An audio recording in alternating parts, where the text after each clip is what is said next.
Hi everyone, welcome back to course with Sidra. आज हम एक बहुत इंपॉर्टेंट टॉपिक सीखने वाले हैं जिसका नाम है HTML टेबल्स। और होनेस्टली जब मैंने पहली बार वेबसाइट पर अपना रिजल्ट कार्ड देखा था तो मुझे लगा था कि वेबसाइट पर टेबल बनाना कितना मुश्किल काम होगा, लेकिन जब मैंने HTML सीखी तो पता चला ये तो इतना आसान काम है। ये वीडियो कंप्लीट देखने के बाद आप भी इजीली ये टेबल बना सकते हैं। सबसे पहले हम ये जानेंगे कि HTML में टेबल क्यों बनाई जाती है। जब हमें डेटा को रोज और कॉलम्स के फॉर्म में ऑर्गेनाइज करना होता है तब हम टेबल यूज करते हैं। जैसे आपने कभी अपना रिजल्ट कार्ड गौर से देखा होगा, आपके रिजल्ट कार्ड में भी टेबल बनाई जाती है, टेबल का यूज किया जाता है। जैसे कि आप देखें, सब्जेक्ट एक कॉलम में होते हैं, टोटल मार्क्स एक कॉलम में होते हैं, ऑब्टेन मार्क्स एक कॉलम में होते हैं, इसी तरह ही परसेंटेज और ग्रेड के लिए अलग कॉलम होते हैं। अब देखें ये रिजल्ट कार्ड कितना neat and clean and professional लग रहा है और इसको रीड करना भी कितना आसान है। अगर हम टेबल का यूज ना करें और अपना डाटा ऐसे ही डिस्प्ले करवाएं वेबसाइट पर तो देखें कैसा लगेगा। अब देखें यहाँ पर मैंने पैराग्राफ टैग्स का यूज किया है और इसमें अपना डाटा फिल किया है।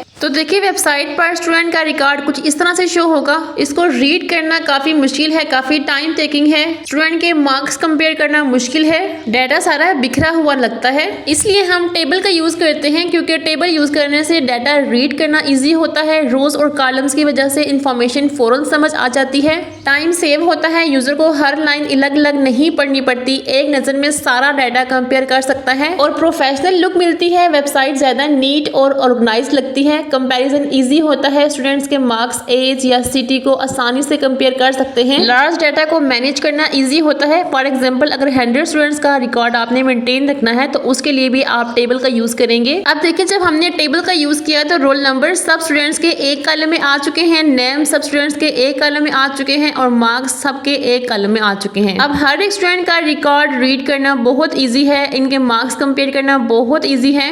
जैसे यहाँ पर नेम अली है स्टूडेंट का और उसका रोल नंबर 101 है और उसके टोटल मार्क्स 90 हैं। हमने एक नजर में उस स्टूडेंट का सारा रिकॉर्ड रीड कर लिया है, हमें बिल्कुल भी टाइम नहीं लगा और ना ही कोई परेशानी हुई है मार्क्स कंपेयर करने में। तो आज की वीडियो में हम टेबल से रिलेटेड सारे टॉपिक्स कवर करेंगे और एक कंप्लीट स्टूडेंट का रिजल्ट टेबल बनाएंगे। एंड आई होप कि ये वीडियो कंप्लीट देखने के बाद आपको टेबल वाला टॉपिक अच्छे से समझ आ जाएगा और आपको कोई और वीडियो देखने की जरूरत नहीं पड़ेगी। तो चलिए देखते हैं कि टेबल बनाते कैसे हैं। सबसे पहले देखें यहाँ पर हम टेबल बनाने के लिए टेबल टैग का यूज करते हैं जो एक कंप्लीट टेबल बनाता है। इसके बाद TR टैग सबसे इंपॉर्टेंट है। यही TR टैग हमारे टेबल में रो इंसर्ट करता रहता है। जितनी आपको रोज चाहिए होंगी आपने उतने ही TR टैग्स यूज करने हैं। TR means table row. तो हम अपने टेबल में पहली रो इंसर्ट करेंगे हेडिंग के लिए, तो हम TR यूज करेंगे। अब ये TR टैग हमारे टेबल में एक हॉरिजॉन्टल रो क्रिएट करेगा।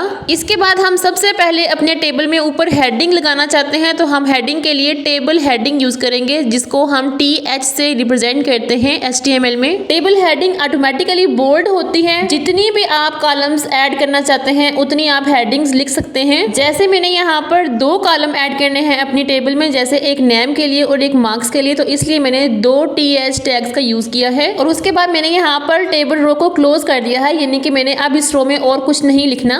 इसके बाद मैं दोबारा से TR टैग का यूज करूंगी, यानी कि एक रो और इंसर्ट करूंगी अपने डाटा के लिए। तो आपने देखना है कि आपके पहले कॉलम का नाम क्या है। जैसे कि हमारा जो पहली हेडिंग है, जो पहला कॉलम है उसमें नेम है, तो हमने पहले टेबल डेटा में नेम स्टोर करना है। टेबल डेटा सिंपल टेक्स्ट की तरह होता है, ये बोल्ड नहीं होता क्योंकि ये स्टूडेंट का रिकॉर्ड होता है और इसको TD टैग्स के थ्रू लिखते हैं। लाइक TD से हम अपना डाटा अपने टेबल में इंसर्ट कर सकते हैं। तो मैंने पहले कॉलम नेम के लिए यहाँ पर TD में अली लिखा, दूसरी TD में मैंने 90 लिखा क्योंकि 90 जो है वो मार्क्स वाले कॉलम में स्टोर होंगे। इसके बाद और कोई कॉलम नहीं है तो यहाँ से मैं TR को क्लोज कर दूंगी, लाइक अपनी रो को यहाँ पे क्लोज कर दूंगी। और इसके बाद मैंने टेबल को भी यहाँ से क्लोज कर दिया, लाइक यहाँ पर मैंने क्लोजिंग टैग लिख दिया टेबल का। तो अब ये टेबल मेरा कंप्लीट बन चुका है। इस टेबल में मेरे पास 2 रोज और 2 कॉलम्स हैं। अब मैं आपको समझाऊंगी कि रोज और कॉलम्स क्या होते हैं। देखिए यहाँ पर हमारे पास एक टेबल है, roll number, name and class. इसमें 3 कॉलम्स हैं, यानी कि स्टूडेंट के बारे में हम 3 इंफॉर्मेशन ले रहे हैं। पहली उनका रोल नंबर ले रहे हैं, दूसरा उनका नाम ले रहे हैं और तीसरा उनकी क्लास ले रहे हैं। इसके बाद हमने 3 स्टूडेंट्स की इंफॉर्मेशन इस टेबल में स्टोर करवाई है, यानी कि 3 रोज हमने इंटर की हैं। Student 1, student 2 and student 3। Student 1 का नाम है आरव और वो 10th क्लास में है। स्टूडेंट 2 का नाम है मीरा, वो 10th क्लास में है। और स्टूडेंट 3 का नाम है रोहन और वो भी 10th क्लास में है। इस पूरी हॉरिजॉन्टल लाइन को हम रो कहते हैं। रो एक स्टूडेंट का रिकॉर्ड होता है। चलिए अब हम इसको प्रैक्टिकल वे में देखते हैं कि कैसे हम एक टेबल क्रिएट करते हैं। सबसे पहले मैंने यहाँ पर एक फोल्डर क्रिएट किया है और यहाँ पर इसको मैं नाम दूंगी टेबल का। इंटर प्रेस किया तो ये हमारा फोल्डर क्रिएट हो चुका है। इसको हम VS कोड में ओपन करेंगे। अब हम यहाँ से एक फ़ाइल क्रिएट करेंगे, इसको नाम देंगे index.html और इंटर प्रेस करेंगे। ये हमारी फ़ाइल बन चुकी है। यहाँ से साइड बार को क्लोज करेंगे और इसके बाद HTML का बेसिक स्ट्रक्चर हमने क्रिएट किया है। अब इसका टाइटल चेंज करेंगे। यहाँ पर हम लिखेंगे स्टूडेंट टेबल, ठीक है। यहाँ पर हम टेबल टैग का यूज़ करेंगे टेबल क्रिएट करने के लिए। और अब हम इसको ब्राउज़र पर ओपन कर लेते हैं, ठीक है। अब यहाँ पर इसके अंदर हम TR लिखेंगे। टेबल हमारा बन चुका है। TR से हम टेबल रो क्रिएट करेंगे, यानी कि फर्स्ट रो हमारी हेडिंग के लिए होगी तो हम यहाँ पर लिखेंगे TH और इसके अंदर हम लिखेंगे रोल नंबर।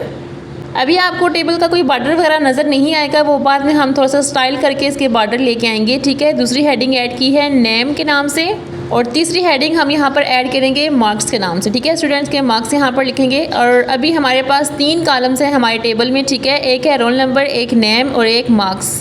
जितने आप TH टैग यूज़ करेंगे उतने ही कॉलम बनेंगे। अब यहाँ पर मैं एक और रो ऐड करूँगी जिसमें मैं स्टूडेंट्स का डाटा इंटर करूँगी।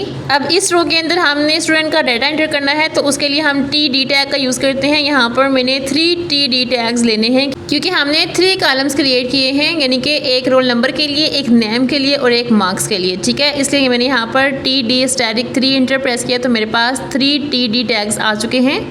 अब इनके अंदर फर्स्ट मैंने रोल नंबर लिखा, इसके बाद नेम का कॉलम है तो यहाँ पे नेम लिखूँगी, उसके बाद मार्क्स का कॉलम है तो यहाँ पे मार्क्स स्टूडेंट के लिख दूँगी।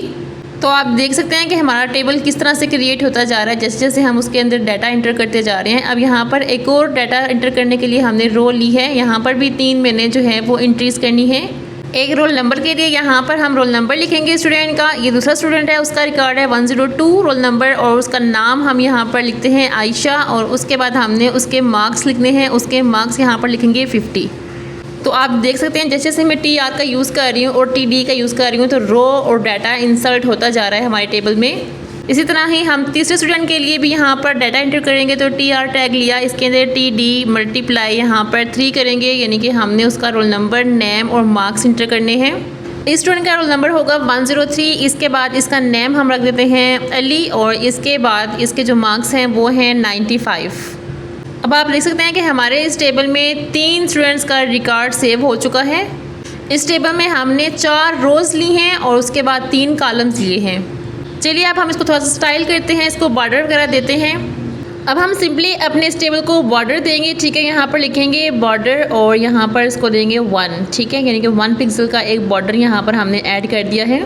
अब देखिए हर सेल का बॉर्डर खुद से ऐड हो चुका है। यहाँ पर हम इसको भी स्टाइल करेंगे और अभी फ़िलहाल थोड़ी सी हम पैडिंग ऐड करते हैं हर सेल के अंदर, यानी कि मैं चाहती हूँ कि यहाँ पर थोड़ी सी स्पेस आ जाए हर बॉक्स के अंदर। तो यहाँ पर हम सेल पैडिंग एट्रीब्यूट यूज़ करेंगे, ठीक है। और इसको हम देंगे 10 पिक्सल, यानी कि 10 पिक्सल जो है वो स्पेस इसके अंदर ऐड हो जाएगी, ठीक है। अब देखें कितने खुले खुले हमारे बॉक्स बन चुके हैं। अब हम अपने इस टेबल को थोड़ा सा स्टाइल करेंगे। यहाँ पर हम स्टाइल एलिमेंट का यूज़ करेंगे। स्टाइल एलिमेंट के थ्रू हम CSS अप्लाई कर सकते हैं अपने टेबल के ऊपर। अब आप देख सकते हैं हमारे टेबल में जितने भी सेल्स हैं सब के बॉर्डर जो हैं वो सेपरेट हैं, तो हम इनको कोलैप्स करेंगे। यहाँ पर हम बॉर्डर कोलैप्स प्रॉपर्टी का यूज़ करेंगे और इसको वैल्यू देंगे कोलैप्स की। तो आप देख लें कि हमारे जितने भी बॉर्डर सेपरेट थे वो सारे मर्ज हो चुके हैं, एक ही बॉर्डर में ये कन्वर्ट हो चुका है हमारा टेबल। टेबल के 2 पार्ट्स होते हैं, एक होता है टेबल हेड और एक होता है टेबल बॉडी। तो अभी हम टेबल हेड और टेबल बॉडी अपने इस HTML में ऐड करेंगे। इनके नाम से साफ जाहिर है टेबल हेड जो है वो हेडिंग के लिए होता है और टेबल बॉडी जो है वो टेबल का जो डेटा है वो उसके लिए होता है। टेबल हेड के अंदर हम जितनी भी हेडिंग्स हैं वो सारी लिखते हैं और टेबल बॉडी के अंदर हम टेबल का जितना डाटा होता है वो सारा लिखते हैं। अब इस एग्जांपल में देखें टेबल की जो हेडिंग है उस रो को हमने टेबल हेड के अंदर रखा है और इसका फ़ायदा ये होगा कि ब्राउज़र को पता चलता है कि ये हेडिंग्स हैं और CSS लगाना आसान होता है इसके ऊपर। और टी बॉडी का मतलब टेबल की बॉडी जिसके अंदर सारा डाटा होगा। इन दोनों को यूज़ करना ज़रूरी नहीं है लेकिन प्रोफेशनल और वेल स्ट्रक्चर्ड टेबल्स के लिए रिकमेंडेड हैं और हम इनके ऊपर ईजिली CSS और जावास्क्रिप्ट अप्लाई कर सकते हैं। तो चलिए इनको यूज़ करते हैं अपने टेबल में और देखते हैं कि हम इनके थ्रू अपने टेबल को कैसे स्टाइल कर सकते हैं। अब हम सिंपली अपने टेबल की जितनी भी हेडिंग्स हैं इनको हम टी हेड के अंदर रखेंगे। यहाँ पर हम इंटर प्रेस करेंगे और यहाँ पर लिखेंगे टी हेड और इंटर प्रेस करेंगे। ये हमारे पास ओपनिंग क्लोजिंग टैग आ चुके हैं। अब यहाँ से हमने अपनी जो हेडिंग्स वाली रो है उसको यहाँ से कट करके इधर पेस्ट करना है। अब हमारे टेबल की हेडिंग्स टी हेड के अंदर आ चुकी हैं। हम अपने फाइल को थोड़ा सा फॉर्मेट करेंगे। शिफ्ट आर्ट F प्रेस करना है आपने अपने कीबोर्ड से, ठीक है। अब हमारा टेबल हेड ये है और उसके बाद हमने अब टी बॉडी लिखना है जिसमें हमारी बाकी तमाम रोज़ होंगी जिसमें डाटा है। इनको हम CSS में इजीली स्टाइल कर सकते हैं। यहाँ पर हम लिखेंगे टी बॉडी और इंटर प्रेस करेंगे। हमारे पास ओपनिंग क्लोजिंग टैग आ जाएगा। इसके दरमियान में हमने अपने तमाम रोज़ को यहाँ से कट करके इसके अंदर पेस्ट करना है। तो हमारा सारा डाटा जो है वो टी बॉडी के अंदर शिफ्ट हो चुका है। अब इन पे CSS अप्लाई करना बहुत आसान हो चुका है। अब हम जाएंगे अपने स्टाइल एलिमेंट के अंदर और यहाँ पर सबसे पहले हम अपने टेबल हेड को स्टाइल करेंगे। यहाँ पर लिखेंगे टी हेड, ये सिलेक्टेड है हमारा, हमने इसको स्टाइल करना है। यहाँ पे हम कुछ प्रॉपर्टीज़ लिखेंगे CSS की, जैसे कि मैं यहाँ पर बैकग्राउंड कलर देना चाहती हूँ अपने टेबल को लाइट ग्रे। तो देखते हैं कि क्या इसका कलर चेंज होता है या नहीं। यहाँ से हम इसको रिफ़्रेश करेंगे। ये देखें हमारा कलर अप्लाई हो चुका है। अब मैं अपने टेबल को सेंटर में करना चाहती हूँ। मैं चाहती हूँ कि हमारे पेज के सेंटर में टेबल आ जाए और ऊपर से थोड़ा सा मार्जिन आ जाए। तो हम मार्जिन प्रॉपर्टी का यूज़ करेंगे और 10 पिक्सल देंगे टॉप और बॉटम से और यहाँ से हम ऑटो करेंगे लेफ़्ट एंड राइट से। अब आप देखें हमारा जो टेबल है वो सेंटर में आ चुका है। इन सब प्रॉपर्टीज़ के बारे में हम बहुत डिटेल से बात करेंगे इंशाल्लाह आने वाली वीडियोस में। अब यहाँ पर हम जो डाटा है उसके ऊपर भी कलर अप्लाई करना चाहते हैं तो यहाँ पर हम सिंपली टी बॉडी को यूज़ करेंगे और ये हमारा सिलेक्टेड है। अब हम इसके ऊपर बैकग्राउंड कलर अप्लाई करेंगे। कोई भी कलर यहाँ पे अप्लाई कर देते हैं सिर्फ आपको दिखाने के लिए कि कैसे हम इनको यूज़ करते हैं, ठीक है। देखें मैंने येलो कलर अप्लाई किया तो ये टेबल का जो डाटा है वो सारा येलो कलर का हो गया है। हम यहाँ पर कोई और कलर जैसे कि एक्वा कलर यहाँ पर अप्लाई कर देते हैं। तो आप ये देखें हमारा टेबल किस तरह से लग रहा है। हम किस तरह से टी बॉडी और टी हेड को यूज़ कर सकते हैं। तो अभी फ़िलहाल से हम इस टी बॉडी वाले सिलेक्टर को यहाँ से रिमूव कर देते हैं। हम इसके ऊपर कलर अप्लाई नहीं करना चाहते। आई होप कि अब आपको HTML में टेबल क्रिएट करना आ गया होगा। अगर आपका कोई भी डाउट हो, कोई भी क्वेश्चन हो, कमेंट बॉक्स में लाजमी पूछिएगा। अगर आपको वीडियो हेल्पफुल लगी है तो वीडियो को लाजमी लाइक कीजिएगा, चैनल को सब्सक्राइब कीजिएगा और अपने फ्रेंड्स के साथ शेयर कीजिएगा। मिलते हैं नेक्स्ट वीडियो में। अपना बहुत सारा ख्याल रखिएगा। अल्लाह हाफिज़।